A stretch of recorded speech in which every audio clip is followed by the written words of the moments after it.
आज आपण सोयाबीनची भाजी बनवणार आहोत. त्यासाठी बघा मी पातेल्यामध्ये पाणी उकळत ठेवलं आहे. आता पाण्याला चांगली उकळी आली. ह्या सोयाबीनच्या वड्या घेतल्यात मी, त्या पाण्यामध्ये टाकते बघा आणि खाली उतरवून घेते. गॅसवर मी पॅन ठेवला आहे बघा, त्यात तेल घालते,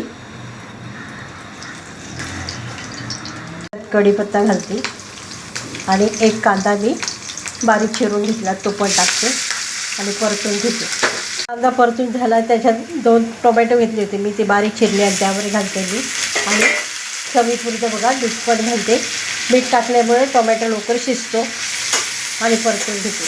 आता या सोयाबीनच्या वड्या जरा बऱ्यापैकी थंड झाल्यात. आता मी असं पिळून काढून घेते. मी पाव चमचा हळद घालते, 2 चमचे लाल तिखट घालते आणि मिक्स करून घेते आणि अद्रक पेस्ट पण त्यात टाकते बघा. आलं लसूणचं कच्चापणा गेला. आता मी हे सोयाबीनच्या वड्या त्यावर टाकते आणि परतून घेते चांगलं. आता या सोयाबीनच्या वड्या मी चांगल्या परतून घेतल्यात. त्याच्यात गरम पाणी 1 वाटी ठेवलं मी, ते याच्यावर टाकते आणि असं ढवळून घेते चांगलं. त्यावर बघा कोथिंबीर पण घालते मी.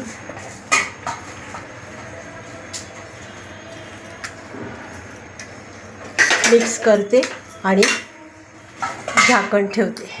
तर 10 मिनटं मी चांगले शिजवून घेते. मी 1 छोटा चमचा गरम मसाला टाकते आणि मिक्स करून घेते. 2 मिनटं मी ठेवते आणि मग खाली उतरून घेते.